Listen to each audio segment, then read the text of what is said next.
hay variaciones de la técnica, pero lo que se usa de base es la técnica de tipo Seldinger. ¿Qué significa? Nosotros usamos esta técnica para hacer drenajes, para poner vías centrales, ¿sí? Lo que se usa es un alambre guía, ¿sí? Que está acá adentro, que después nos sirve para ir metiendo diferentes dilatadores o catéteres y el catéter definitivo que va a quedar adentro, ¿sí? Eso es la técnica de Seldinger y ahora lo vamos a ver bien, ¿sí? Es una técnica mini-invasiva, así que para el paciente es buenísimo. Imagínense que no necesita anestesia general, es con anestesia local, son rápidas, ¿sí? Eso sería de elección antes que una cirugía mayor, ¿bien? Los catéteres, que son estos, varían en su tamaño, ¿sí? Varían de 6 a 18 French. Acá les puse lo que equivale a un French. Un French es 1/3 de un milímetro, o sea, 3 French son 1 milímetro, más o menos. Y la técnica de Seldinger consiste en esto, en la punción de una colección o una vena o lo que sea, con una aguja a través de la cual se pasa una guía metálica y con la ayuda de esta guía metálica que dejas, le vas pasando dilatadores hasta colocar el catéter definitivo. Y ahora sí, vamos a ver el video.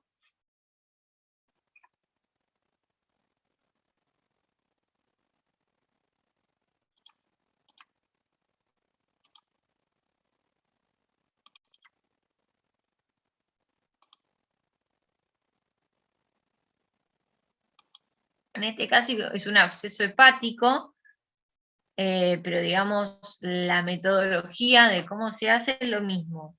Primero se encuentra, digamos, o se busca la colección o por ecografía o por tomografía. En este caso lo están haciendo por ecografía y ahí se vio.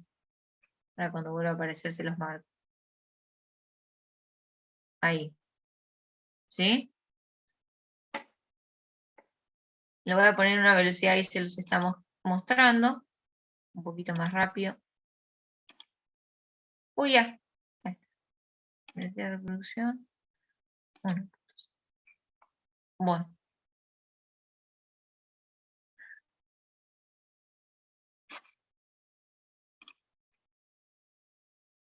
Ahí está, mirando por ecografía para poder ver dónde está.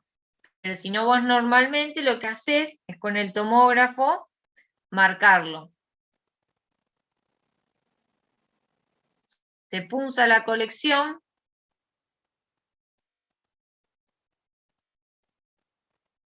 Él mete la aguja y va viendo con el ecógrafo dónde está su aguja, si está dentro de la colección o no.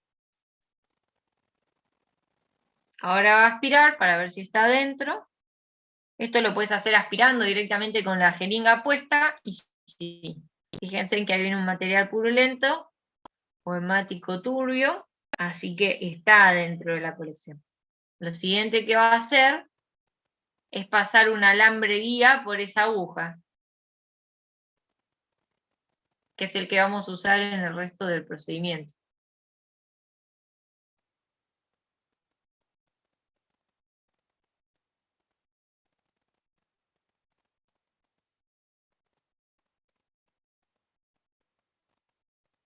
Pasa el alambre guía por la aguja.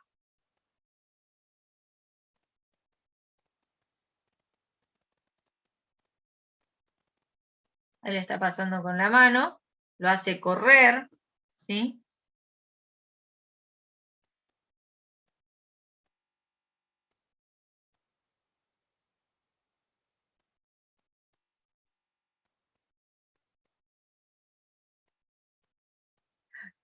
Y ahora va a sacar la aguja, porque él ya tiene el alambre adentro. Sacó la aguja y el alambre lo usa de guía para poner el catéter. En este caso no usó dilatadores, está poniendo el catéter de una, ¿sí? Pero vos puedes ir poniendo plastiquitos cada vez más gruesos, lo pasás por el hilo guía, vas dilatando la piel y el trayecto y lo sacás. Y te queda el alambre guía, porque vos siempre sacaste esta estructura y el alambre guía lo dejaste. Le vas pasando más gruesos hasta que está en el tamaño del catéter que vos querés. Que siempre cuando la colección más espesa sea, por ejemplo, vas a necesitar un catéter más grueso, o si tiene detritus, o esas cosas. Entonces, lo último que haces es sacar el alambre, y una vez que vos pusiste el catéter, sacas el alambre y te quedó el catéter adentro, ¿sí? El alambre no lo dejás. No lo mostró, pero se saca, ¿sí? Es el último paso. Una vez que uno tiene el catéter que está adentro, sacás el alambre y ya dejaste lo que vos querías, o dentro de la vena, o dentro de una arteria, o dentro de una colección.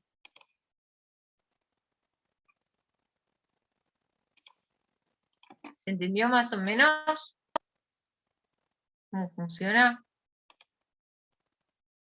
Sí.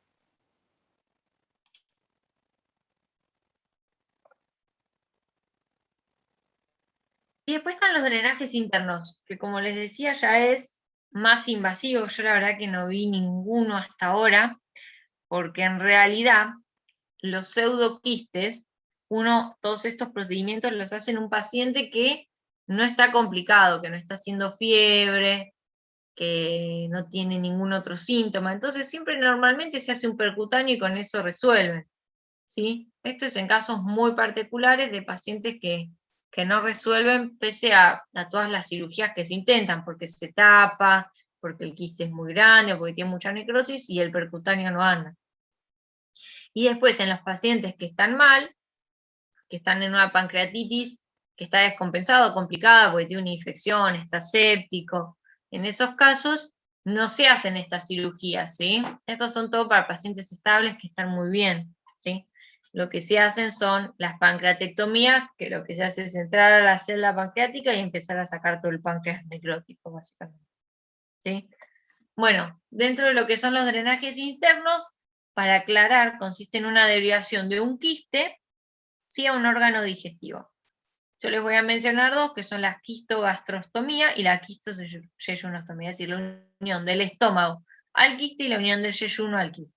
En lo que es la unión del quiste al estómago, los quistes generalmente se encuentran por detrás del estómago, ¿sí? Porque el páncreas está por detrás del estómago. Entonces, para nosotros abordarlo, tenemos que hacer una incisión en el estómago y entrar por la pared posterior del estómago, ¿sí? Acá lo que se vio es que se puso puntos de reparo en la incisión de el estómago, ¿sí? Y está usando dos separadores angostos. Esta pinza, ¿saben qué pinza normalmente ponemos ahí? Para reparar. Una Cray. Sí, puede ser una Cray o una Coger, que tiene dientes, ¿sí? Cualquiera de las dos en general, Cray o Coger. Acá no se ve, porque es una imagen muy pedorrona. Bueno, ven, abrió la pared, parecen Coger.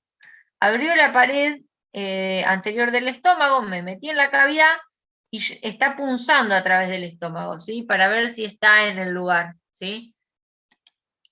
Viene líquido, entonces se le hace una incisión. Ahí hace la incisión en la pared posterior del estómago para comunicar con el quiste. Y después se hace una sutura continua, ¿sí? Generalmente con material reabsorbible, ¿sí? Por ejemplo, con un Vicryl. Porque la idea es que después esto, una vez que el quiste se vacía, cuando eso se retrae, porque el quiste está vacío, esa herida se cierra y se cierra la fístula, ¿sí? Esta unión dura un tiempo, dura unas semanas, no es para siempre, ¿sí? Eso es lo que tiene este procedimiento.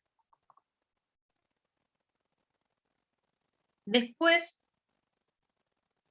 este es como queda, digamos, terminado, porque vos ingresaste por pared anterior para poder entrar al quiste por pared posterior, así que acá tenés la sutura y el cierre, ¿sí? Y se deja una sonda nasogástrica los primeros días. Y fíjense en que de atrás nos muestran el páncreas por transparencia, ¿sí? ¿Se acuerdan las partes del epiplón menor acá? Que tiene tres partes, esta es una, esta es otra y esta es otra. Esta es pars vascular, pars flácida y pars condensa. del epiplón menor tiene 3 partes. Esta que es por la que va el pedículo hepático, esta que es por la que no va nada, y en la parte superior suele haber algunos plexos nerviosos. Bueno, acá les puse un repaso de lo que es la transcavidad de los epiplones, ¿sí? La transcavidad de los epiplones es un espacio virtual en el que normalmente no hay nada, ¿sí? Pero se puede ocupar con líquido, por ejemplo, ¿sí? Y se encuentra ubicado acá, y tiene por delante al estómago, por detrás el duodenopáncreas, por debajo el colon transverso o el mesocolon transverso, ¿sí? Y acá no se ve a la izquierda el vaso, ahora lo vamos a ver en otra foto, y arriba el hígado, ¿sí? ¿Y cómo vas a entrar? Por el hiato de Winslow, que ahí lo vamos a ver en otra foto. En esta imagen, ¿sí? Nosotros en la cirugía hicimos una incisión acá, y después acá en la pared posterior para poder entrar a este espacio, que es donde estaba el quiste básicamente, ¿sí? Por delante del páncreas, por detrás del estómago, entonces ahí hago la comunicación. Y acá tenemos el hiato de Winslow, que es esta puerta de entrada a la transcavidad de los epiplones, ¿sí? El hiato de Winslow también tiene límites, por delante el pedículo hepático o el epiplón menor, por detrás la vena cava, por arriba vamos a tener al hígado, y por abajo está esto, que es la primera porción del duodeno, ¿bien? Y acá estaría la transcavidad de los epiplones, es este espacio de acá, ¿ven? Esta es la transcavidad de los epiplones y tiene por delante al estómago, por detrás al duodenopáncreas, o acá lo que se ve más es el páncreas, ¿sí? Si hiciéramos un corte más abajo, tendríamos el duodeno, ¿sí? La segunda porción, con la cabeza. Por debajo no lo vemos, pero viene pasando el colon transverso, y por arriba va a estar el hígado. ¿Ven? Este espacio es la transcavidad de los epiplones, y es donde nos metimos a drenar el quiste, el pseudoquiste que vimos recién. ¿Bien? Y el vaso a la izquierda, ¿sí? Delimitando la transcavidad. Esta es otra imagen donde hicieron un despegamiento coloepiploico, ¿sí? Nos levantaron el estómago, estoy viendo la pared posterior del estómago y estoy viendo la transcavidad de los epiplones de lleno, ¿sí? El páncreas por detrás, el estómago que tendría que estar por delante, y el colon transverso por debajo, ¿bien? Drenajes internos, seguimos, nos faltaba la quisto-yeyunostomía, es la anastomosis entre el pseudoquiste y el yeyuno. Y normalmente lo que se hace es en reconstrucción en Ide-Rux, ¿sí? Normalmente lo que te permite esto, la reconstrucción en Ide-Rux, es evitar el reflujo, ¿sí? Por eso se suele utilizar esta opción. Si uno colgara el intestino derecho al quiste, pasaría mucho contenido al quiste, digamos, porque pasa todo el estómago, la bilis, todo. De esta manera, esto, que es el asa biliodigestiva, va directamente al intestino, y esto que drena el quiste también.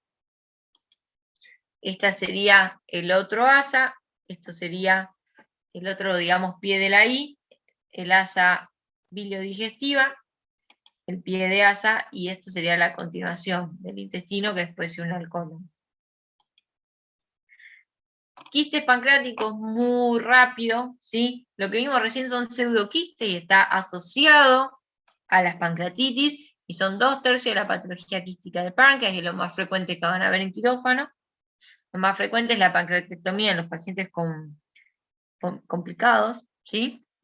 Y después están los tumores quísticos del páncreas que pertenecen al sistema exócrino, ¿sí? Es decir, a las glándulas que secretan todas estas enzimas digestivas, no al endocrino, al glucagón, a la insulina, eso no, ¿sí? Los quistes ahí o los tumores son mucho más raros todavía, ¿sí? Y lo importante de esto es poder dividir entre aquellos que son benignos, de los intermedios que pueden tener transformación, a los malignos, que son los que requieren intervención quirúrgica para nosotros, ¿sí?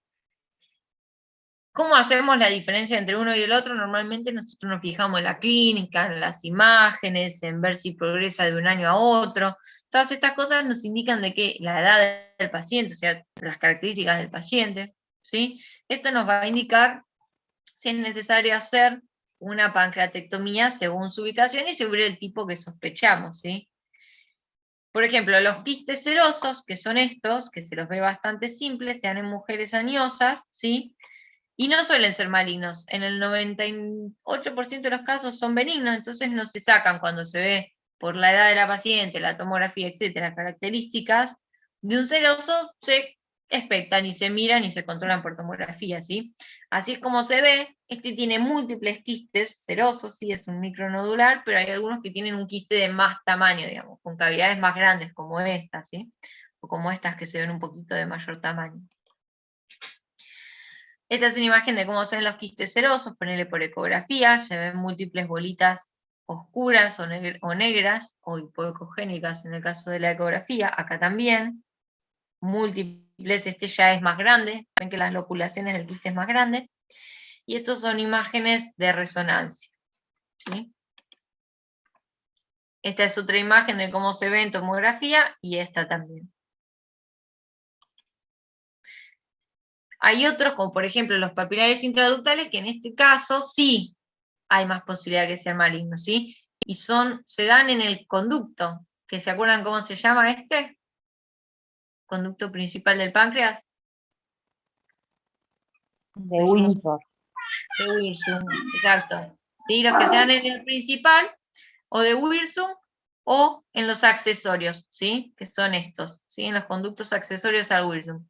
Son dilataciones quísticas que se pueden dar, como dije, en los conductos secundarios o en el principal, y estos sí tienen mayor tendencia a ser malignos. Así se ven. Fíjense, acá tengo la vía biliar. Está medio distorsionada igual la foto, pero esto parece que son de la parte de el Wirsum, ¿sí? Y el Santorini de última. Y tenemos estas dilataciones quísticas, ¿sí? Este, por ejemplo, generalmente se opera. Y depende de cuál de esos sea la opción de cirugía que vamos a hacer. Por ejemplo, si son de cuerpo y cola, haremos una resección de cuerpo y cola, ¿sí? Si son pequeños, haremos, no sé por qué no se me ve la cámara, no sé hace cuánto no se ve la cámara. Bueno, si son más pequeños, a veces existen las quistectomías. Si están en la cabeza, van a ver que no podemos separar la cabeza del duodeno, así que se hacen las duodeno-pancreatectomías cefálicas. ¿Sí? Va a variar de acuerdo a la ubicación que tengan, ¿sí? Así que eso es lo que vamos a ver la clase que viene, ¿sí? Que es la parte quirúrgica del páncreas. ¿Bien? De quistes no tienen que saber nada, chicas. Yo se los explico para que después sepan por qué se hace una cirugía, pero no, ustedes no están haciendo medicina, van a hacer técnica de instrumentación. Sí me interesa que sepan la técnica de Seldinger. Voy a ver si por ahí les puedo armar un paso a paso con imágenes para que se entienda mejor. Yo pensé que por ahí con el video se iban a orientar, pero al no tenerlo escrito, por ahí es más difícil. Pero poner la técnica de Seldinger me parece importante. ¿Sí? ¿Preguntas, dudas? No, profe, nada. Bueno, listo, entonces nos vemos el miércoles que viene.